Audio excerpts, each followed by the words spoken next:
प्रिय दर्शकों, इस वीडियो में हम आपके लिए लेकर आए हैं एक ऐसी दिव्य और अद्भुत कथा जिसने योगानंद जी के जीवन को बदल दिया। गुरुदेव श्री युक्तेश्वर गिरी का पुनरुत्थान। यह केवल एक कहानी नहीं बल्कि आत्मा की अमरता का प्रमाण है। मैं आपसे विनम्र निवेदन करता हूं, इस वीडियो को पूरा अंत तक जरूर देखें, क्योंकि हर अध्याय में ऐसा रहस्य है जो आपके जीवन की दिशा बदल सकता है। अगर आपको यह वीडियो पसंद आए तो इसे लाइक करें, अपने मित्रों और परिवार के साथ शेयर करें और हमारे चैनल को सब्सक्राइब करके बेल आइकॉन दबाएं ताकि आगे आने वाले ऐसे ही दिव्य संदेश आप तक सबसे पहले पहुंचे।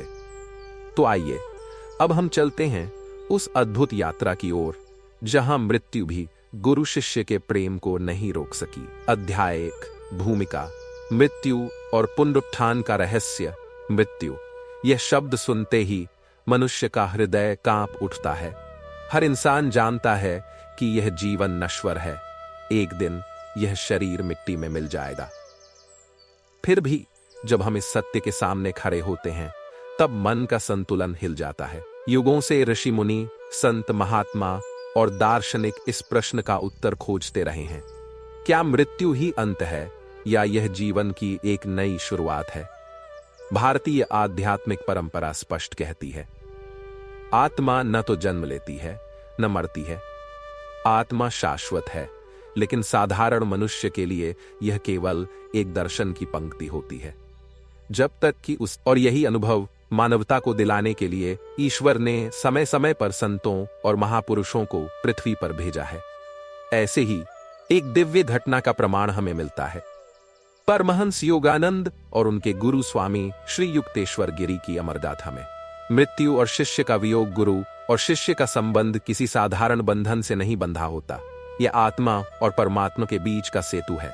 योगानंद के जीवन में स्वामी युक्तेश्वर वही सेतु थे। उनके प्रत्येक श्वास, उनके हर निर्णय, उनके हर अनुभव में गुरु का आशीर्वाद छिपा था। लेकिन जब खबर आई कि श्री युक्तेश्वर ने अपना नश्वर शरीर त्याग दिया है तो योगानंद के हृदय पर मानो बिजली गिर गई। उनकी आंखों के आंसू रुकने का नाम नहीं ले रहे थे। गुरु का स्मरण आते ही उनका मन सागर की तरह उमड़ने लगता। उन्होंने सोचा, अब मैं किससे पूछूंगा? कौन मेरे मार्गदर्शन करेगा? क्या गुरु सचमुच मुझे छोड़कर चले गए? मृत्यु का रहस्य। शास्त्र और अनुभव शास्त्र कहते हैं कि गुरु कभी शिष्य को छोड़ते नहीं। शरीर त्यागने के बाद भी वे शिष्य के साथ रहते हैं, उसकी रक्षा करते हैं और भीतर से मार्गदर्शन करते हैं। लेकिन यह सत्य उस समय का शिष्य ही समझ सकता है जिसने अपने प्राणों से गुरु का सान्निध्य जिया हो। योगानंद के लिए गुरु केवल मार्गदर्शक नहीं थे, वे उनके जीवन का श्वास थे। गुरु की अनुपस्थिति ने उन्हें भीतर तक हिला दिया। फिर भी गहरी साधना और ईश्वर पर विश्वास रखने वाले योगानंद का मन बार बार कहता, गुरु कभी मरते नहीं। गुरु केवल अपनी उपस्थिति का रूप बदलते हैं। पुनरुत्थान का संकेत। योगानंद के हृदय की गहराई में एक अदृश्य विश्वास जाग रहा था कि यह अंत नहीं है, गुरु का पुनरुत्थान होगा। लेकिन यह पुनरुत्थान साधारण मनुष्य के लिए दिखाई नहीं देगा। यह केवल उन आंखों को दिखाई देता है जिन्होंने ध्यान और भक्ति की अग्नि में स्वयं को तपाया हो। और वह समय आया जब योगानंद को वह अद्भुत अनुभव हुआ, गुरु की मृत्यु के बाद उनका पुनरुत्थान। यह घटना न केवल योगानंद के जीवन की सबसे बड़ी आध्यात्मिक घटना थी, बल्कि यह समस्त मानवता के लिए अमर प्रमाण थी कि आत्मा अमर है। प्रिय श्रोताओं, इस कथा को सुनना केवल एक ऐतिहासिक घटना जानना नहीं है, यह घटना हमारे लिए एक दर्पण है जो हमें यह दिखाती है कि मृत्यु के बाद भी जीवन है। गुरु कभी शिष्य को छोड़ते नहीं। आत्मा की यात्रा शरीर से कहीं अधिक विशाल है। जब आप इस कथा को अंत तक सुनेंगे तो आपके भीतर भी मृत्यु का भय मिटने लगेगा। आपके भीतर एक नई आशा जन्म लेगी। और सबसे बड़ी बात, आप यह अनुभव करेंगे कि गुरु शिष्य का संबंध केवल इस जीवन तक सीमित नहीं है, बल्कि अनंत काल तक चलता है। अध्याय 2, योगानंद की पीड़ा और बोधगया का अनुभव। गुरु के वियोग का दर्द शब्दों में कहना आसान है, पर उसे जीना किसी तपते रेगिस्तान में बिना जल के भटकने जैसा है। स्वामी श्री युक्तेश्वर गिरी के शरीर त्याग के बाद परमहंस योगानंद का मन ऐसा ही हो गया था। जब यह समाचार पहुंचा कि गुरु ने महासमाधि ले ली है, तो योगानंद की आंखों के आगे अंधेर, मानो उनका हृदय किसी ने मुट्ठी में कसकर दबा दिया हो। वह सोचते रहे, हे प्रभु, आपने क्यों मुझे इस दुख में डाल दिया? गुरु ही तो मेरे जीवन की नौका थे। अब मैं किसके सहारे इस समुद्र को पार करूंगा? उनकी रातें करवटों में गुजरने लगी। आंखें बंद करते ही गुरु का मुस्कुराता चेहरा याद आता और आंखें खोलते ही रिक्तता की पीड़ा उन्हें घेर लेती। साधना करते समय भी मन स्थिर नहीं हो पाता था। ध्यान की गहराई में जाने से पहले ही आंसू बहने लगते। मन कहता, अब गुरु का स्नेहिल हाथ मेरे सिर पर नहीं है। इस मानसिक पीड़ा के बीच योगानंद ने निश्चय किया कि वे बोधगया जाएंगे। बोधगया, जहां सिद्धार्थ गौतम ने ज्ञान प्राप्त किया था। वह भूमि जो हजारों साधकों की तपस्या का साक्षी रही है। योगानंद जानते थे कि ऐसी पवित्र भूमि में जाकर उन्हें भीतर से शक्ति मिलेगी। शायद वहां गुरु की अनुपस्थिति की पीड़ा कुछ हल्की हो सके। वे बोधगया पहुंचे। वहां की वटवृक्ष जैसी छाया, वहां की पवित्र नदियां, वहां का नीरव वातावरण, सब कुछ मानो उन्हें पुकार रहा था। उन्होंने सोचा, यही वह स्थान है जहां अनगिनत आत्माओं ने अमरता का सत्य पाया। शायद यहां मैं भी अपने हृदय के घाव पर मरहम पा सकूं। लेकिन जब वे बोधगया के महाबोधि मंदिर में बैठे तो उनका हृदय और भी अधिक रो पड़ा। दीवारों पर बुद्ध की मूर्तियां थीं, वातावरण में शांति थी, किंतु योगानंद के भीतर आंधियां चल रही थीं। वे भीतर से चिल्लाए, गुरुदेव, आपने मुझे क्यों छोड़ दिया? मैं तो अभी बच्चा ही था। मुझे मार्गदर्शन की कितनी आवश्यकता थी। क्या गुरु शिष्य को ऐसे छोड़ जाते हैं? उनकी आंखें बहती रहीं।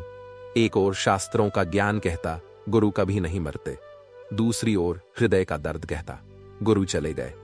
उसी वेदना के बीच योगानंद गहरे ध्यान में बैठ गए। वे रोते रोते भीतर डूब गए। उनकी प्रार्थना थी, हे प्रभु, यदि गुरु सचमुच मेरे साथ हैं तो मुझे उनकी झलक दिखाओ। मेरी इस पीड़ा को शांति में बदल दो।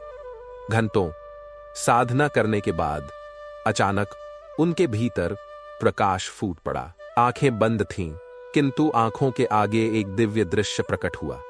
उन्होंने देखा, स्वामी युक्तेश्वर का तेजस्वी स्वरूप उनके सामने खड़ा है। गुरु के मुख पर वही करुण मुस्कान थी जो हमेशा शिष्य का मन शांत कर देती थी। उनकी आंखों से करुणा की धारा बह रही थी। योगानंद हतप्रभ रह गए। उनके आंसू रुक गए। उन्होंने मन ही मन कहा, गुरुदेव, क्या यह स्वप्न है या सत्य? और उसी क्षण उनके भीतर एक स्पष्ट आवाज गूंजी, बेटा, मैं तुम्हें कभी छोड़कर नहीं गया। मैं हमेशा तुम्हारे साथ हूं। मृत्यु केवल शरीर का परिवर्तन है, आत्मा का अंत नहीं। उस क्षण योगानंद समझ गए कि यह अनुभव उनकी कल्पना नहीं है, यह गुरु की आत्मा की प्रत्यक्ष उपस्थिति थी। गुरु ने उन्हें यह सिखाया कि शिष्य का सच्चा संबंध गुरु से आत्मिक स्तर पर होता है, न कि शरीर के स्तर पर। वे बोले बिना ही समझ गए कि गुरु कह रहे हैं, तुम्हारा दुख तुम्हारी ममता से है। मैं तो सदा से तुम्हारे पास हूं। तुम्हें साधना करनी है और संसार को यह सत्य बताना है कि आत्मा अमर है। बोध गया कि यह यात्रा योगानंद के लिए जीवन बदलने वाली सिद्ध हुई। वहां उन्होंने प्रत्यक्ष अनुभव किया कि मृत्यु केवल शरीर का त्याग है। गुरु कभी शिष्य को नहीं छोड़ते। सच्चा मार्गदर्शन आत्मा के स्तर पर होता है। उन्होंने मन ही मन प्रण किया, अब मैं कभी गुरु की अनुपस्थिति का शोक नहीं करूंगा। अब मैं अपने जीवन को इस सत्य को फैलाने के लिए समर्पित कर दूंगा। प्रिय श्रोताओं, यह अनुभव केवल योगानंद का व्यक्तिगत अनुभव नहीं था। यह हम सब के लिए एक शिक्षा है कि जब हमें लगता है कि हमारे प्रियजन हमें छोड़ गए हैं, तब भी उनकी आत्मा हमारे पास रहती है। मृत्यु केवल एक पर्दा है जिसके पीछे आत्मा अपनी यात्रा जारी रखती है, लेकिन यह तो केवल शुरुआत थी। योगानंद को अभी उस महानतम अनुभव का सामना करना था, स्वामी युक्तेश्वर का प्रत्यक्ष पुनरुत्थान। अगले अध्याय में हम प्रवेश करेंगे उस करुण क्षण में जब योगानंद को गुरु के महासमाधि का स्मरण हुआ और उन्होंने पुनः अनुभव किया कि कितना असहनीय होता है। अध्याय 3, श्री युक्तेश्वर का महासमाधि और शिष्य का वियोग। भारत की आध्यात्मिक परंपरा में मृत्यु को एक अंत नहीं माना गया है। साधारण मनुष्य की मृत्यु और संत महात्माओं की महासमाधि इन दोनों में आकाश पाताल का अंतर होता है। जहां सामान्य मृत्यु में आत्मा अनजाने लोकों में चली जाती है, वहीं महात्मा अपनी इच्छा से पूर्ण जागरूकता में शरीर का त्याग करते हैं।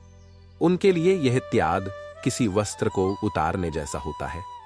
स्वामी श्री युक्तेश्वर गिरी ने भी इसी परंपरा का पालन करते हुए महासमाधि ली थी।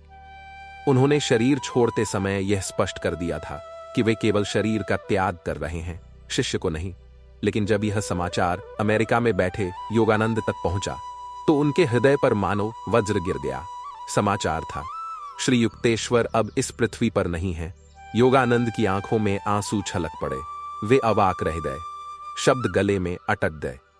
उन्होंने मन ही मन पुकारा, गुरुदेव, यह कैसा अन्याय है। मैं तो आपके बिना एक पल भी जीने की कल्पना नहीं कर सकता। आप ही मेरे जीवन की डोर हैं। अब मैं किसके सहारे इस विशाल संसार में अपना मार्ग खोजूंगा। गुरु का चेहरा, उनकी करुणा, उनकी कठोर अनुशासन भरी परंतु प्रेमपूर्ण आंखें, सब कुछ योगानंद की आंखों के सामने तैरने लगा। उन्हें वह दिन याद आया जब पहली बार वे गुरु से मिले थे। वह पहला दर्शन मानो जीवन की धारा बदल देने वाला था। गुरु ने जैसे ही उन्हें अपनाया, शिष्य का जीवन पूर्ण हो गया। अब वही गुरु शरीर त्याग कर दूर चले गए थे। शिष्य का मन जैसे स्मृतियों के समंदर में डूबने लगा। कोई भी शिष्य जानता है कि गुरु का सानिध्य उसके जीवन की सबसे बड़ी संपत्ति है। गुरु केवल शिक्षा देने वाले नहीं होते, वे शिष्य की आत्मा को ढालने वाले होते हैं। योगानंद सोचते रहे, क्या मैं फिर कभी अपने गुरु को देख पाऊंगा? क्या वे मेरी पुकार सुनेंगे? क्या गुरु शिष्य का यह बंधन यहीं समाप्त हो जाएगा? उनका हृदय करुणा से भरकर बार बार यही कहता, गुरुदेव, आप मुझे अकेला क्यों छोड़ गए? वियोग के इस अंधकार में योगानंद की आत्मा बार बार भीतर से पुकार उठती। कभी वे मंदिरों में जाकर प्रार्थना करते, कभी रात्रि को तारों की ओर देखते हुए मन ही मन कहते, हे तारों, क्या तुम मेरे गुरु का संदेश ला सकते हो? क्या तुम बता सकते हो कि वे कहां हैं? कभी उनके भीतर इतनी गहरी तड़प उठती कि लगता अभी गुरु का स्वरूप सामने आ जाएगा। लेकिन फिर नीरवता छा जाती। वास्तव में यह वियोग भी एक कसौटी थी। गुरु चाहते थे कि शिष्य अब अपने पैरों पर खड़ा हो। गुरु का शरीर भले न रहे, परंतु उनकी आत्मा सदैव शिष्य के भीतर जीवित रहती है। योगानंद के लिए यह समझना आसान नहीं था, लेकिन गहरे ध्यान में उन्हें बार बार यह अनुभव होने लगा कि गुरु की शक्ति उनके भीतर से बोल रही है। मानो गुरु कह रहे हों, शिष्य मत रो, मैं कहीं नहीं गया, मैं तो तेरे श्वास श्वास में हूं। महासमाधि की इस स्मृति ने योगानंद के हृदय को भले ही रुला दिया हो, परंतु यह उन्हें गहरे सत्य के करीब भी ले गई। वे समझने लगे कि गुरु का शरीर नश्वर है, पर गुरु का प्रेम अमर है। गुरु शिष्य का संबंध शरीर से नहीं, आत्मा से होता है। वियोग केवल बाहरी आंखों से दिखाई देता है, वास्तविकता में गुरु कहीं नहीं जाते। प्रिय श्रोताओं, शिष्य के लिए गुरु का वियोग जितना करुण होता है, उतना ही दिव्य भी होता है, क्योंकि वही वियोग उसे यह सिखाता है कि गुरु की असली उपस्थिति भीतर है, बाहर नहीं। लेकिन योगानंद की यह तड़प और यह करुण पुकार अभी समाप्त नहीं हुई थी। उनका हृदय बार बार गुरु को पुकारता रहा, गुरुदेव, मुझे दर्शन दीजिए। और इसी पुकार ने उन महान क्षण की ओर ले जाना शुरू किया, जब उन्होंने प्रत्यक्ष रूप से अपने गुरु का पुनरुत्थान देखा। अध्याय 4, अनंत तड़प और करुण पुकार। गुरु के महासमाधि के बाद परमहंस योगानंद का मन चैन से बैठ ही नहीं पा रहा था। वे चाहे कहीं भी रहते, किसी भी कार्य में लगते, भीतर एक खालीपन उन्हें निरंतर सताता। रातों को नींद उड़ जाती, आंखें बंद करते ही गुरु का स्वरूप सामने आ जाता। वह तेजस्वी चेहरा, वह करुण मुस्कान। वह योगानंद कहते, गुरुदेव, मैं आपके बिना एक पल भी नहीं रह सकता, कृपया लौट आइए, मेरी आत्मा आपकी झलक के बिना सूख रही है। उनकी यह पुकार कोई साधारण पुकार नहीं थी, यह आत्मा की गहराई से निकली हुई हाहाकार थी। यह वही पुकार थी जिसे सुनकर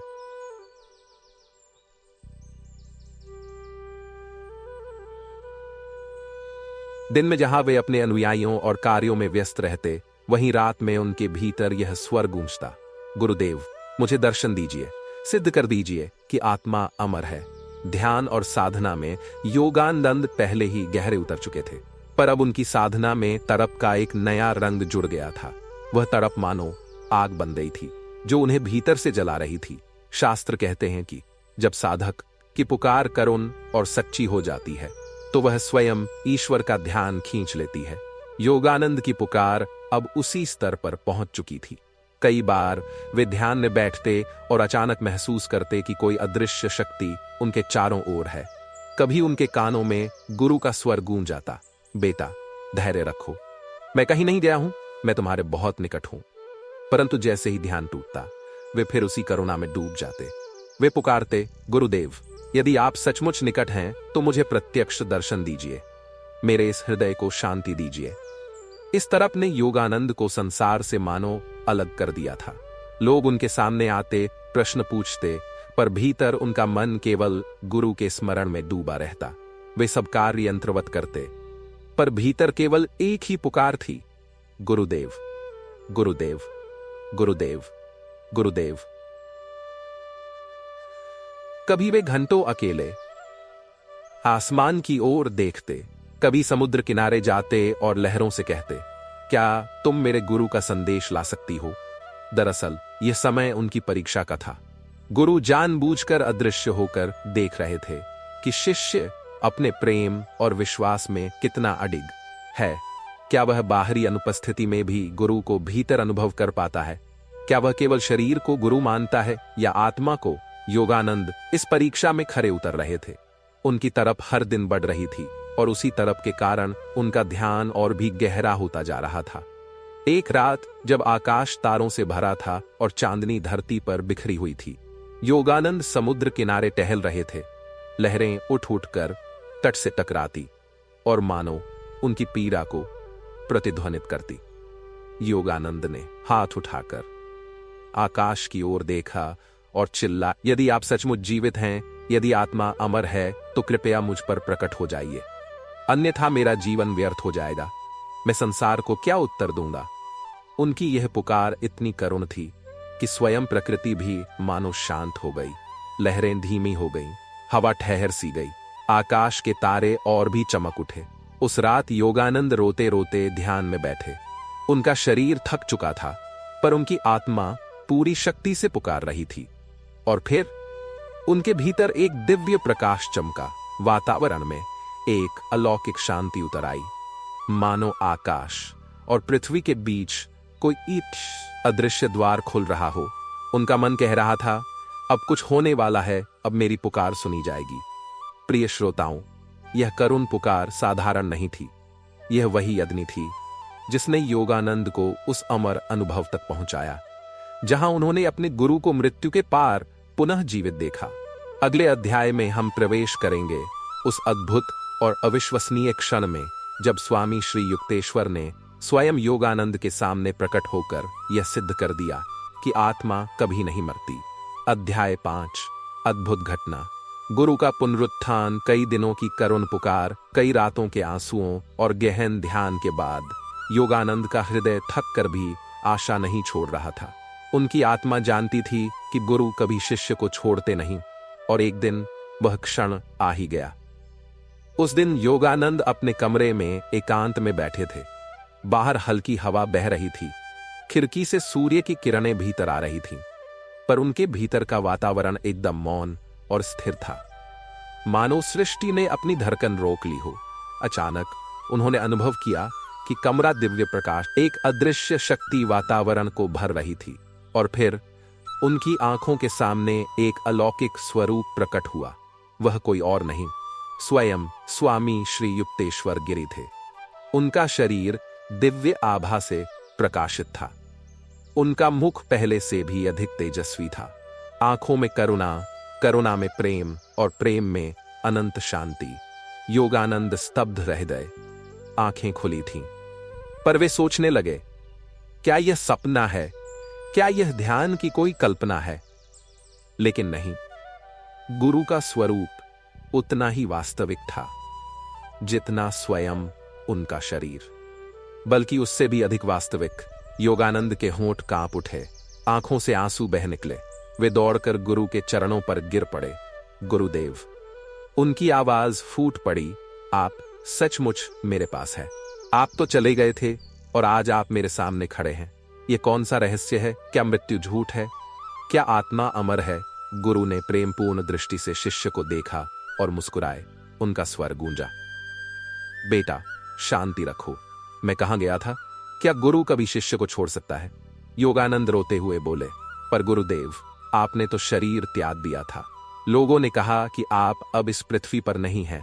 गुरु ने उत्तर दिया, हां, मैंने शरीर त्यागा है, पर मैं तो आत्मा हूं और आत्मा कभी नहीं मरती। मृत्यु केवल एक वस्त्र बदलना है। शरीर मिट्टी में मिल जाता है, पर चेतना अमर रहती है। योगानंद विस्मय से गुरु को निहारते रहे। उन्होंने धीरे से कहा, गुरुदेव, क्या यह वास्तव में आप हैं? क्या यह मेरी कल्पना नहीं? गुरु मुस्कुराए और बोले, तू मेरे चरणों को छूकर देख, क्या यह कल्पना हो सकती है? योगानंद ने कांपते हाथों से गुरु के चरणों को छुआ। ओ, वह तो वास्तविक थे, जीवित थे और पहले से कहीं अधिक दिव्य थे। गुरु ने आगे कहा, बेटा, मैं अब एक और लोक में रहता हूं, हिरण्य लोक। वहां सूक्ष्म शरीर के साथ आत्माएं अपने कर्मों का फल भोगती हैं और आगे की यात्रा की तैयारी करती हैं। मेरा कर्तव्य है कि मैं आत्माओं का मार्गदर्शन करूं, परंतु तेरे लिए मैं यहां प्रकट हुआ हूं ताकि तू संसार को यह सिखा सके कि मृत्यु अंत नहीं है। योगानंद ने पूछा, गुरुदेव, क्या हर आत्मा मृत्यु के बाद इसी तरह जीवित रहती है? गुरु बोले, हां बेटा, हर आत्मा अमर है, परंतु उसका अनुभव इस पर निर्भर करता है कि उसने जीवन में कौन से कर्म किए हैं। पापी आत्मा अंधकार में भटकती है, जबकि पुण्य आत्मा प्रकाशमय लोकों में जाती है और योगी आत्मा वह मुक्त होकर ईश्वर के समीप पहुंच जाती है। योगानंद मंत्र मुग्ध होकर सुनते रहे। उनकी आंखों से आंसू बहते रहे, पर अब वे आंसू पीड़ा के नहीं, आनंद और विस्मय के थे। गुरु के सामने खड़े योगानंद का हृदय मानो नई ऊर्जा से भर गया। उन्हें लगा जैसे कोई बोझ उतर गया हो। मृत्यु उनके लिए कोई भय नहीं रही। अब उन्हें पता चल गया था कि गुरु सदा उनके साथ हैं। उन्होंने धीरे से कहा, गुरुदेव, आज आपने मेरी आत्मा को पुनः जीवन दे दिया। अब मैं कभी नहीं कहूंगा कि आप चले गए। अब मैं संसार को यही सिखाऊंगा कि आत्मा अमर है और गुरु कभी शिष्य को नहीं छोड़ता। प्रिय श्रोताओं, यह क्षण केवल योगानंद और युक्तेश्वर का व्यक्तिगत अनुभव नहीं था। यह समस्त मानवता के लिए एक संदेश था। यह प्रमाण था कि मृत्यु केवल शरीर की होती है, आत्मा की नहीं। और यह भी कि गुरु शिष्य का बंधन अमर है, जिसे मृत्यु भी नहीं तोड़ सकती। लेकिन अभी गुरु ने योगानंद को और भी बड़े रहस्य बताने थे। अगले अध्याय में हम जानेंगे वे दिव्य लोक कहां हैं, जहां मृत्यु के बाद आत्माएं जाती हैं और जहां स्वयं श्री युक्तेश्वर विराजमान थे। अध्याय 6, दिव्य लोकों का रहस्योद्घाटन। गुरु श्री युक्तेश्वर ने योगानंद को शांत दृष्टि से देखा। उनके चेहरे पर एक ऐसी मुस्कान थी जिसमें ब्रह्मांड के रहस्य छिपे थे। उन्होंने कहा, बेटा, अब तुझे वह ज्ञान दूं जो बहुत कम आत्माओं को मिलता है। आज तू सुनेगा मृत्यु के बाद आत्मा की यात्रा और उन लोकों का रहस्य जहां आत्माएं निवास करती हैं। योगानंद पूरे ध्यान से सुनने लगे। उनकी आत्मा जैसे अपने अस्तित्व की गहराई से इन शब्दों को पी रही थी। मृत्यु के बाद का प्रथम अनुभव गुरु ने कहना आरंभ किया। जब शरीर त्याग दिया जाता है, आत्मा तुरंत ही एक नए लोक में प्रवेश करती है। यह प्रवेश वैसा ही है जैसा कोई व्यक्ति नींद में स्वप्न लोक में प्रवेश करता है, परंतु मृत्यु के बाद का स्वप्न अधिक वास्तविक, अधिक स्थायी होता है। पाप, पुण्य, संस्कार और विचार, ये सब मिलकर आत्मा के अगले गंतव्य का निर्धारण करते हैं। योगानंद ने धीरे से पूछा, गुरुदेव, तो क्या स्वर्ग और नरक सचमुच हैं? गुरु मुस्कुराए, हाँ बेटा, परंतु वे किसी स्थायी स्थान का नाम नहीं, वे चेतना की अवस्थाएं हैं। स्वर्ग प्रकाश और आनंद की अवस्था है, नरक अंधकार और पीड़ा की अवस्था है। दोनों ही आत्मा को कर्मों का फल चखाने के लिए है।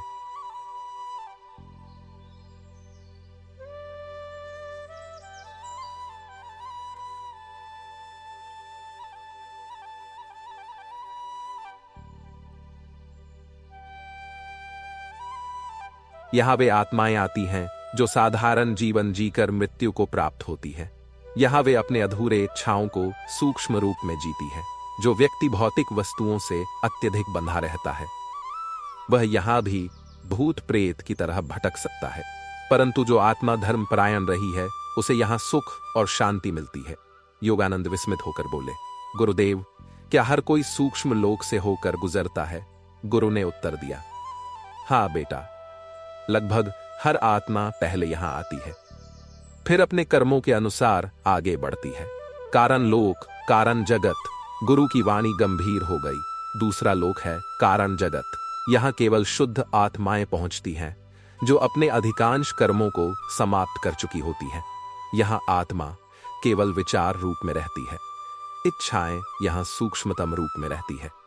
यह लोक आनंद का सागर है, परंतु यहां भी आत्मा का रहना अस्थायी है। तक अंतिम कर्म बचे हैं, आत्मा को पुनः जन्म लेना पड़ता है।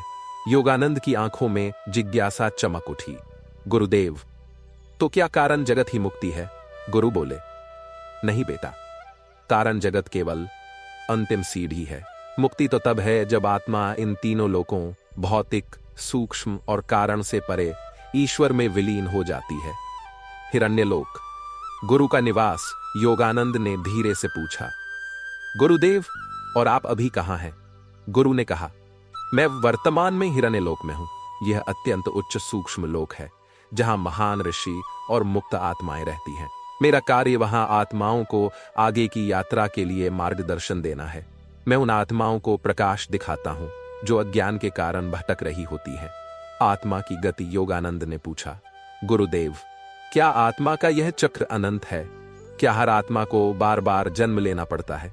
गुरु ने उत्तर दिया, नहीं बेटा, यह चक्र तभी तक है जब तक आत्मा अपने अहंकार और इच्छाओं को छोड़ नहीं देती। जैसे ही आत्मा पूर्ण रूप से शुद्ध हो जाती है, वह जन्म मृत्यु से मुक्त होकर परमात्मा में विलीन हो जाती है। यही है मोक्ष। मोक्ष मोक्ष ही आत्मा का सच्चा गंतव्य है, बाकी सब केवल अस्थायी पड़ाव है। गुरु की आंखों में करुणा उमड़ आई। उन्होंने कहा, बेटा, तेरा कर्तव्य है कि तू यह ज्ञान संसार को दे। लोग मृत्यु से डरते हैं क्योंकि वे उसके रहस्य को नहीं जानते। तू उन्हें बता कि मृत्यु केवल एक द्वार है। आत्मा उस द्वार से गुजरकर आगे की यात्रा पर जाती है। किसी को मृत्यु से भयभीत नहीं होना चाहिए। योगानंद के हृदय में एक नया संकल्प जाग उठा। उन्होंने महसूस किया कि यह ज्ञान केवल उनके लिए नहीं, पूरी मानवता के लिए है। प्रिय श्रोताओं, गुरु युक्तेश्वर का यह ज्ञान केवल एक शिष्य के लिए नहीं, बल्कि हर आत्मा के लिए मार्गदर्शक है। मृत्यु कोई अंत नहीं, बल्कि एक नई शुरुआत है। हम सबके कर्म ही तय करते हैं कि हमें कौन सा लोक मिलेगा। अगले अध्याय में हम जानेंगे कैसे गुरु ने योगानंद को आत्मा की मुक्ति का अंतिम रहस्य बताया और गुरु शिष्य का अमर बंधन और गहरा हुआ। अध्याय 7, आत्मा की मुक्ति का अंतिम रहस्य। गुरु श्री युक्तेश्वर का तेजस्वी स्वरूप अभी भी योगानंद के सामने था।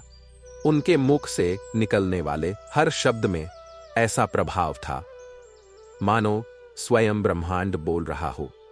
उन्होंने शांत किंतु दृढ़ आवाज में कहा, बेटा, अब मैं तुझे वह सत्य बताऊंगा जिसके लिए साधक।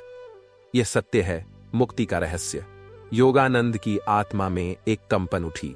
वह पूरी तरह गुरु के शब्दों में लीन हो गए। मुक्ति क्या है? गुरु ने कहा, मुक्ति का अर्थ है आत्मा का अपने स्रोत परमात्मा में पूर्ण रूप से विलय हो जाना।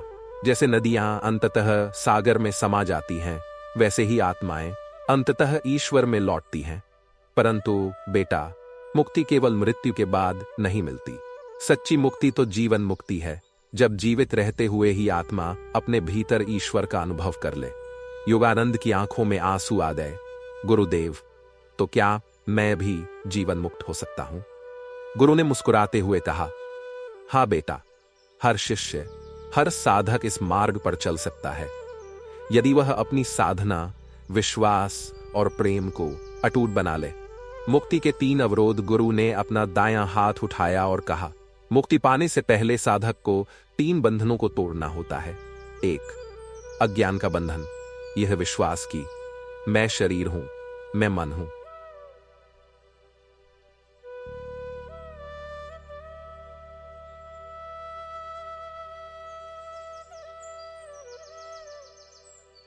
3, इच्छा का बंधन, भौतिक, मानसिक या सूक्ष्म किसी भी प्रकार की आसक्ति। उन्होंने आगे कहा, जब साधक ध्यान और योग द्वारा इन तीनों से मुक्त हो जाता है, तभी आत्मा स्वतंत्र होकर परमात्मा में विलीन होती है। गुरु का प्रकाशमय दर्शन, गुरु के शब्दों के साथ ही उनका स्वरूप और भी आलोकित हो उठा, मानो उनके चारों ओर आकाशीय प्रभा फैल रही हो। योगानंद विस्मित होकर देखते रहे।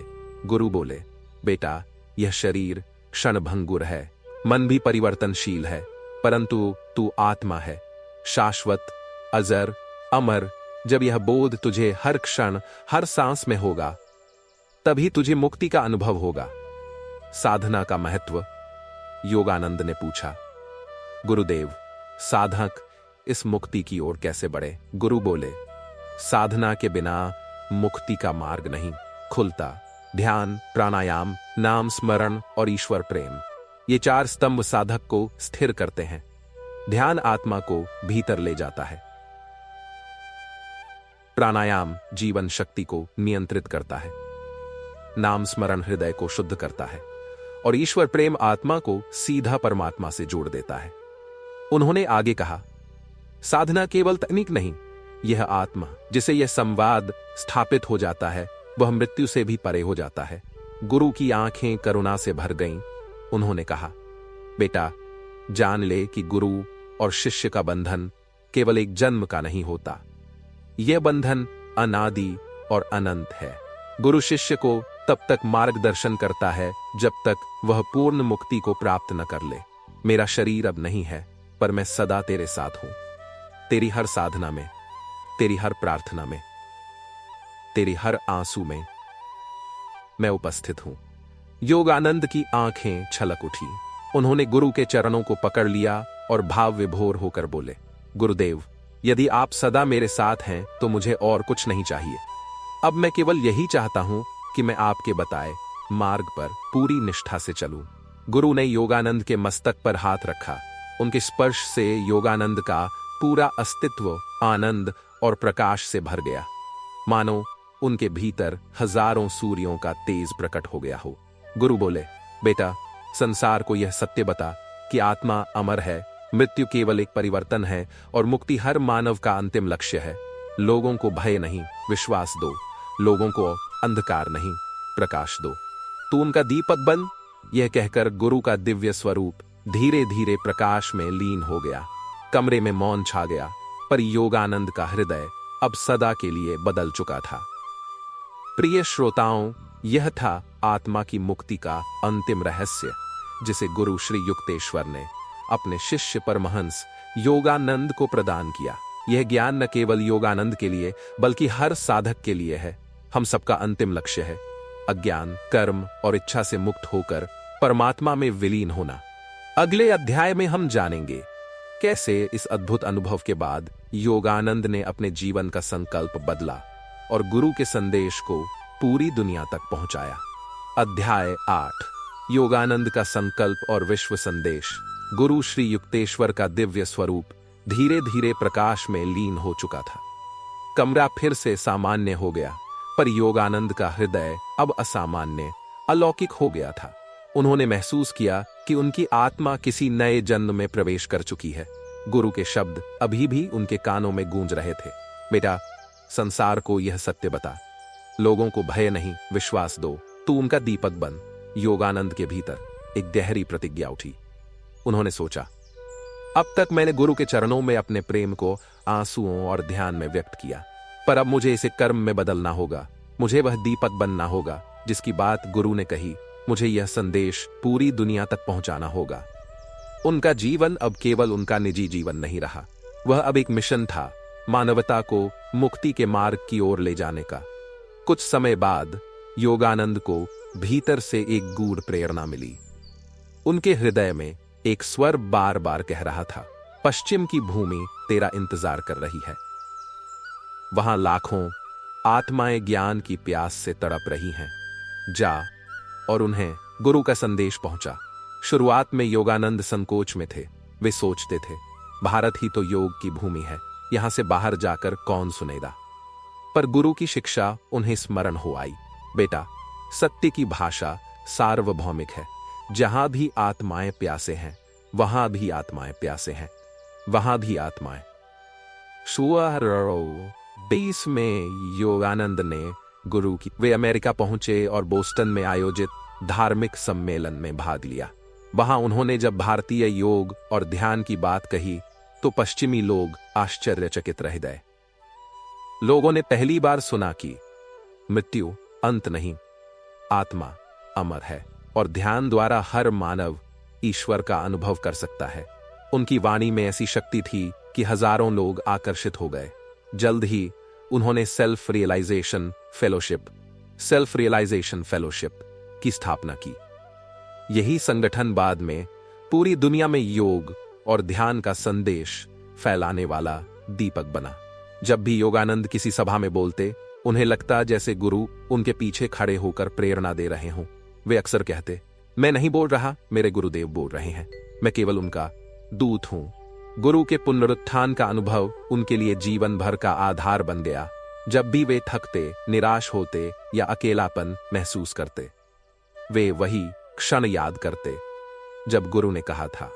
गुरु कभी शिष्य को नहीं छोड़ता। विश्व को दिया गया संदेश योगानंद का संदेश सीधा और सरल था, पर अत्यंत गहरा। 1. आत्मा अमर है, मृत्यु केवल एक द्वार है। 2. ध्यान ही मार्ग है, आत्मा को ईश्वर से मिलाने वाला। 3. सच्चा धर्म प्रेम है।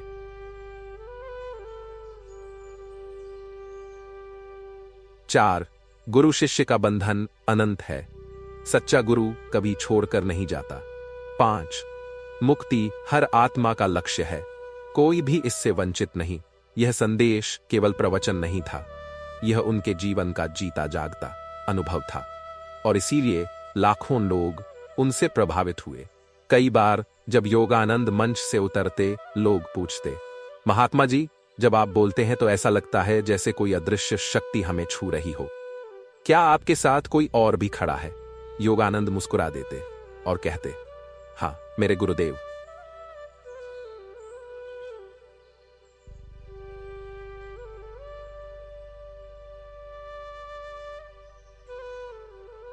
पुनरुत्थान की जीवंत गवाही था। प्रिय श्रोताओं, यह था वह मोड़ जब योगानंद ने गुरु की आज्ञा को अपने जीवन का संकल्प बना लिया।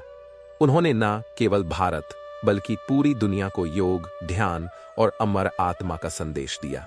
गुरु का पुनरुत्थान केवल एक दिव्य घटना नहीं, बल्कि एक विश्वव्यापी आंदोलन का बीज था। इस बीज ने आगे चलकर करोड़ों आत्माओं को मुक्ति की राह दिखाई। अगले अध्याय में हम जानेंगे कैसे गुरु के पुनरुत्थान के इस अनुभव ने योगानंद के साहित्य, उनकी रचनाओं और ऑटोबायोग्राफी ऑफ ए जैसी कालजयी कृति को जन्म दिया। अध्याय 9, आत्मकथा का जन्म और साहित्यिक मिशन। गुरु श्री युक्तेश्वर के पुनरुत्थान और उनके द्वारा दिए गए संदेश ने योगानंद के भीतर एक नई ज्योति जलाई थी। वे जानते थे कि यह अनुभव केवल उनके लिए नहीं है, बल्कि आने वाली पीढ़ियों के लिए है। एक दिन ध्यानावस्था में उन्हें भीतर से यह स्पष्ट प्रेरणा मिली, बेटा, जो तूने देखा और पाया है उसे लिख। यह ज्ञान समय और स्थान की सीमाओं से परे जाकर हर आत्मा तक पहुंचना चाहिए। यह आह्वान किसी साधारण प्रेरणा जैसा नहीं था। योगानंद ने संकल्प किया कि वे अपने जीवन का हर अनुभव, हर गुरु दर्शन और हर दिव्य रहस्य को शब्दों में ढालेंगे। उनकी कलम केवल कागज पर नहीं चल रही थी, बल्कि उनकी आत्मा से बह रही थी। गुरुदेव, यह मेरा लेखन नहीं होगा। आपके अनुभव, आपके आशीर्वाद और ईश्वर की सच्चाई ही इन शब्दों में उतरेंगे। धीरे धीरे उनके जीवन की स्मृतियां एक कथा का रूप लेने लगी। उन्होंने लिखा, अपने बचपन के अलौकिक अनुभव, गुरु श्री युक्तेश्वर से मुलाकात, क्रियायोग का रहस्य, महान संतों के दर्शन और अंततः गुरु का पुनरुत्थान। यह केवल आत्मकथा नहीं थी, यह एक आध्यात्मिक मानचित्र था जिसमें साधक को अपने जीवन का मार्ग मिल सकता था। पर यह कार्य आसान नहीं था। योगानंद के पास अनगिनत कार्य थे, प्रवचन, शिष्य दीक्षा, संगठन का संचालन। फिर भी उन्होंने समय निकालकर दिन रात लेखन किया, कई बार थकान से। वे कहते, मैं नहीं लिख रहा, मेरे गुरु मेरे हाथ से लिखवा रहे हैं। 1946 में आखिरकार उनकी ऑटोबायोग्राफी अवयोगी प्रकाशित हुई। यह दिन वास्तव में एक ऐतिहासिक क्षण था। पुस्तक प्रकाशित होते ही पश्चिमी जगत में सनसनी फैल गई। लोग आश्चर्यचकित रह गए कि भारत की भूमि पर ऐसे अद्भुत संत हुए हैं जिनका जीवन किसी चमत्कार से। पाठकों की प्रतिक्रिया, पश्चिमी पाठक यह पढ़कर विस्मित थे कि मृत्यु के बाद भी आत्मा जीवित रहती है। योग और ध्यान से मनुष्य सीधे ईश्वर का अनुभव कर सकता है और एक गुरु अपने शिष्य को मृत्यु के पार जाकर भी मार्गदर्शन दे सकता है।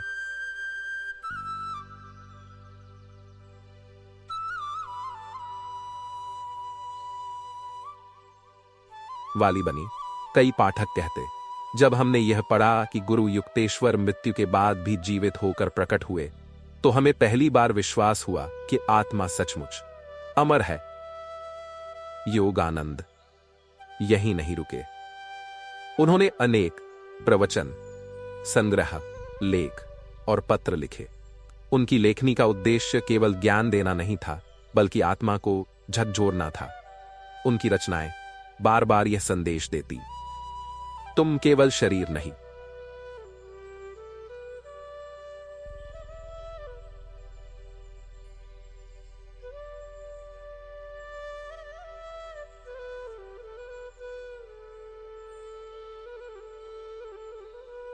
गुरु की छाया। योगानंद हर लेखन सत्र से पहले गुरु का स्मरण करते। वे मन ही मन कहते, गुरुदेव, आज जो शब्द निकलेंगे वे आपके हों, मैं तो केवल एक माध्यम हूं। इसलिए उनकी लेखनी में वही करुणा, वही तेज, वही अमरता की गूंज सुनाई देती थी जो गुरु के पुनरुत्थान के अनुभव में थी। प्रिय श्रोताओं, ऑटोबायोग्राफी ऑफ अ योगी केवल एक पुस्तक नहीं थी, यह एक सेतु थी भारत की आध्यात्मिकता और पश्चिम की जिज्ञासा के बीच। इस पुस्तक के माध्यम से गुरु श्री युक्तेश्वर का संदेश और उनका पुनरुत्थान संसार के कोने कोने तक पहुंचा। आज भी यह कृति लाखों आत्माओं को मुक्ति की ओर मार्गदर्शन देती है और इसका मूल स्रोत था गुरु का वह दिव्य पुनरुत्थान जिसने शिष्य के हृदय को बदलकर उसे विश्व का दूत बना दिया। अगले अध्याय में हम जानेंगे कैसे गुरु के पुनरुत्थान का यह रहस्य केवल योगानंद तक सीमित नहीं रहा, बल्कि आने वाली पीढ़ियों और साधकों के जीवन में भी प्रकट होता रहा। अध्याय 10, आने वाली पीढ़ियों के लिए अमर संदेश। मृत्यु नहीं, अमरता है। सत्य गुरु श्री युक्तेश्वर का पुनरुत्थान यह सिद्ध करता है कि मृत्यु अंत नहीं है। आत्मा नष्ट नहीं होती, केवल शरीर बदलता है। यह संदेश आज भी हर उस साधक के लिए है जो प्रियजन की मृत्यु से दुखी होता है।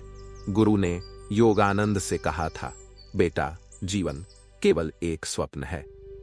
सत्य यह है कि आत्मा कभी नहीं मरती। जो मृत्यु को अंत मान लेता है वह अज्ञान के अंधकार में रहता है। यह वाणी केवल एक शिष्य के लिए नहीं थी, बल्कि आने वाले युगों के लिए थी। गुरु शिष्य का अटूट संबंध। इस पुनरुत्थान ने यह भी सिद्ध कर दिया कि गुरु और शिष्य का संबंध जन्म और मृत्यु से परे है। गुरु केवल जीवन काल में ही नहीं, बल्कि मृत्यु के बाद भी शिष्य की रक्षा करते हैं। योगानंद ने अनुभव किया कि मेरे गुरुदेव ने मुझे कभी नहीं छोड़ा। वे आज भी मेरी आत्मा का मार्गदर्शन कर रहे हैं। आज भी जो साधक सच्चे हृदय से प्रार्थना करता है, गुरु का आशीर्वाद उसे मिलता है, भले ही गुरु शरीर में ना हो। गुरु ने जो स्पष्ट बताया था, आत्मा की यात्रा और पुनरुत्थान का अनुभव केवल साधना और क्रिया योग के अभ्यास से संभव है। इसे केवल पढ़कर या सुनकर नहीं पाया जा सकता। ध्यान ही वह मार्ग है जिससे तुम ईश्वर का साक्षात्कार कर सकते हो। इसलिए आने वाली पीढ़ियों के लिए यह शिक्षा है, केवल बाहरी पूजा से नहीं, बल्कि ध्यान और आत्मानुभूति से ही मुक्ति का अनुभव होगा। आज का युग विज्ञान, तकनीक और भाग दौड़ का युग है। लोग मृत्यु से डरते हैं, अकेलेपन से पीड़ित हैं, लेकिन गुरु का पुनरुत्थान हमें सिखाता है, डरो मत, तुम आत्मा हो, तुम्हारा अस्तित्व कभी नष्ट नहीं होगा। यह संदेश आज भी उतना ही प्रासंगिक है जितना उस समय था।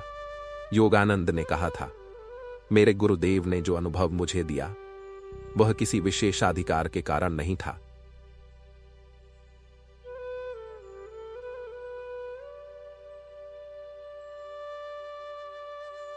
इसलिए यह कथा केवल योगानंद की नहीं है, बल्कि हम सबकी संभावना है। हर आत्मा अपने गुरु से मिल सकती है, चाहे यह मिलन मृत्यु के पार ही क्यों न हो। यदि हम गहराई से देखें तो गुरु का पुनरुत्थान केवल चमत्कार नहीं था, यह हमें बताता है कि ब्रह्मांड के नियम गहरे और रहस्यमय हैं। मृत्यु केवल एक द्वार है जो एक नए आयाम की ओर ले जाती है।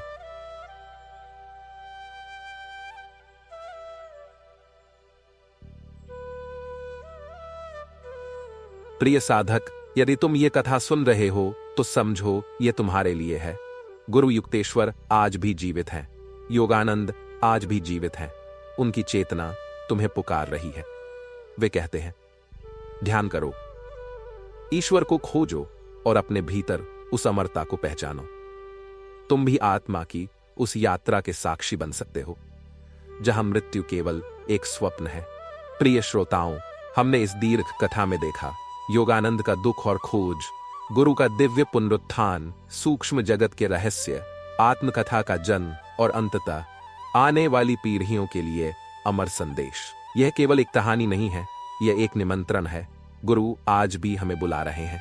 आओ, ध्यान में बैठो, ईश्वर को पुकारो।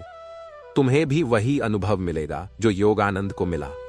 यही है पुनरुत्थान का शाश्वत रहस्य, यही है गुरु का अमर वचन। प्रिय मित्रों, यदि इस कथा ने आपके हृदय को छुआ है तो इसे केवल कहानी मानकर न छोड़ें, इसे अपने जीवन में उतारें। ध्यान, क्रिया योग और गुरु भक्ति से आप भी अमर आत्मा के सत्य को अनुभव कर सकते हैं। मृत्यु अंत नहीं है, गुरु की करुणा और ईश्वर की ज्योति हर युग में आपके साथ है।